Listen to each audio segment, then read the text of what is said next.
I pray that God can give me the strength to just get through this video and say what I need to say, because I'm not happy today. Like, I'm not happy.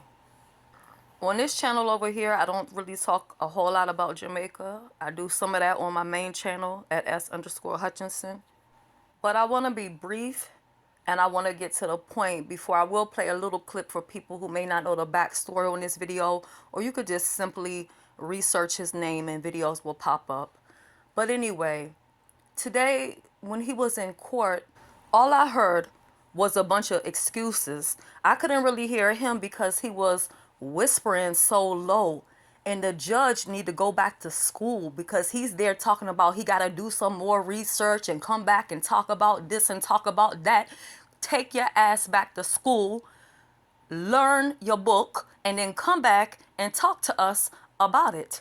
But I could not get over the fact that they're here telling this man that because he pleaded guilty, which we all know he guilty, this man been talking way ahead of time that he want to kill somebody. And I'm not understanding why the little girl's grandfather know that this boy been saying this, but yet it's still you let him around your grandkids. But I'm not surprised that your son ran off to America, long gone, forget about his kids. I wonder, how do he feel now that his kids are gone? Well, maybe if he would have give some financial support or something to the mother, maybe she would have never had to have this boy in her house to start with. And I know I'm all over the place, and I don't want to hear nobody coming with no excuses in the comments section about this and that and God is vengeance. Oh, I don't want to hear none of that. I don't want to hear none of it. I don't want to hear none of it. I want to know why they kept referencing this man as friend. Who friend is he? Who friend is he? He couldn't even be a friend to his own cousin who took him in her house around her kids, helpless kids that couldn't do nothing. And you still had to kill them kids. This is why I didn't want to do this video, because I knew I was going to get emotional, but somebody have to say it. Like, somebody have to say it. It's like anything the judges or the police or the government say, people just accept it. And then you have vloggers doing videos talking about justice. Justice for who? Justice for who? They already went and got this man a mental evaluation and then talking about more mental testing. So to me, it sounds like they want to take him down Bellevue. You know what I'm saying? I don't know why people celebrating, because he has not been sentenced yet. And already he talking about he want to be in a cell by himself for 1 year alone. Why he get so many privileges? Maybe them kids wanted to be in their house alone and they couldn't even do that. Anytime you have somebody that could stab a baby under 2 years old, and he didn't just slit their throats. He stabbed all the mother and the 4 kids. They were stabbed altogether almost 100 times. 100 times. And the poor mother got it the worst.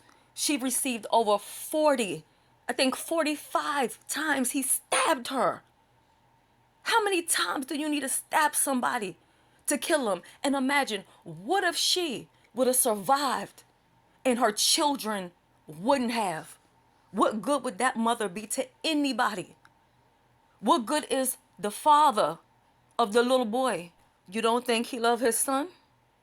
You don't think he loved his son? And we're not even going to talk about the funeral and how everybody came down there and act like one fucking circus ring. One circus. I'm going to put the link to the video for the funeral so y'all can go check that out.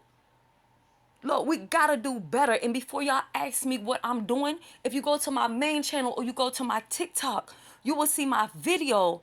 I just sent 300 book bags to Jamaica. And you know what? I felt like that wasn't even enough. There's never a time that I'm not sending clothing, sending financial support. There's never been a time since the time that I left Jamaica that I even let 1 year pass that I don't go to Jamaica. And now how I feel, I don't even want to return to that place. Suppose something happened to my family. What happens to me if I go down there? Somebody can come kill me and my whole family, and what's gonna happen? And then they talking about he have antisocial anxiety and he hear voices. That don't even make you hear voices. I'm a strong advocate for mental health. I myself have bipolar, depression, anxiety. I struggle with this shit every fucking day. The only time in my life I ever really didn't feel depression, other than financial depression, is when I lived in Jamaica. Anybody that know me know I love Jamaica more than America. I love Jamaica more than America. I even took my kids and took them to Jamaica to go to school in Jamaica, to get their education in Jamaica. Old Harbor Primary and Old Harbor High School, my kids went to and graduate from. And everybody, even down to their father, said, Shelly, are you crazy? Who in their right mind, American citizen, will leave America, and go back to Jamaica? Who would do that? And even when I left there, it was because my kid's father wanted my kids to also have a U.S. high school diploma. So when my daughter finished school in Jamaica, we came back here. I put her back into school. And because you know how the credits and everything is different, so it's like when my daughter came back, she had to start all the way from like the 9th grade. And I had to build her up, and I said, you know what? I'm going to get here and I'm going to stack my money because I can't see myself retiring in America. I can't see me being here for the rest of my life. I can't see it. But now I finally understand. I understand what my husband say. He don't want to go back there to live. Half the time my husband don't even want to go back there to even visit. In the last 2 years, even 2 of our friends been kidnapped and held for ransom. Them type of crimes not even fucking reported. Because you reported and then what happened? Half the time it's the police behind all of this stuff that they doing all of this stuff. The police in Jamaica are worse than any gang members you will ever be around, ever. I would trust a gang member before I ever trust the police in Jamaica. The things that even the police, that I've seen them do with my own 2 eyes. This is not nothing I see on TV. This is what I witnessed, things that I've seen. And I bet you if that girl would have ever ran to the police for help and told them all the things the boy threatened her in the house, they wouldn't even want to help her. It's so much more I could say and so much deeper I could go, but I'm telling you, it's like my heart can't take it today. So for those of you who are unaware of this story, I'm going to play a short clip right here, and make sure you also check the pin post down below, and there will be some information there so you can also check out the hearing from today. And Rushane Barnett, the man accused of killing 5 people in Cocoa Peace, Clarendon, is now being investigated for allegedly having sex with a person under the age of 16.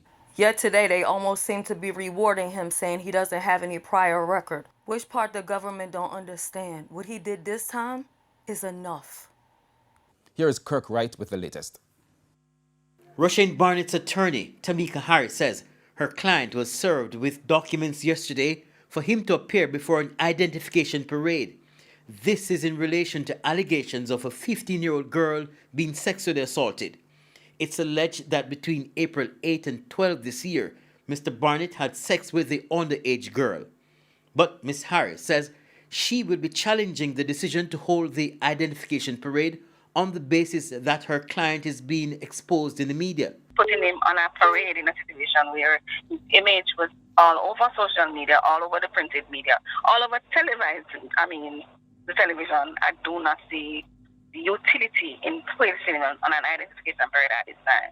I barely believe that it wouldn't be fair, as he would have been exposed. Any one of us in Jamaica at this point could positively identify him on a parade. Mr. Barnett was charged last week in the killing of 5 relatives, Kamisha Wright and her 4 children. The bodies of all 5 were found in their 2-bedroom dwelling with their throats slashed. It's understood that Mr. Barnett gave a caution statement to the police confessing to the murders. Kirk Wright, TVJ News. I know this video is all over the place, but that's where my mind is. That's where my heart is. I feel sick to my stomach. But something else that I must say, something else that was very strange to me when I was listening to that hearing today. They said that somebody and her family, which I know, yes, they're cousins, so that's also his family, also asked the court to have leniency. I can't wrap my head around that. How can you ask the court to give him leniency when he didn't even give those kids no leniency? I'm not saying it would have been right to do it to the mother, but he didn't even have the decency to spare the damn children. And better yet, why not man to man? Why he never go approach her baby father to go fight him? No, he didn't go do that. You go pick on a woman and some helpless children. And then he had the nerve to blame his mother and say that his mother went and put obeah on him. From my understanding, he a scammer and a drug dealer. So if anybody fooling with obeah, it must be him. That's it and that's all. Y'all will either see me or hear me in my next video.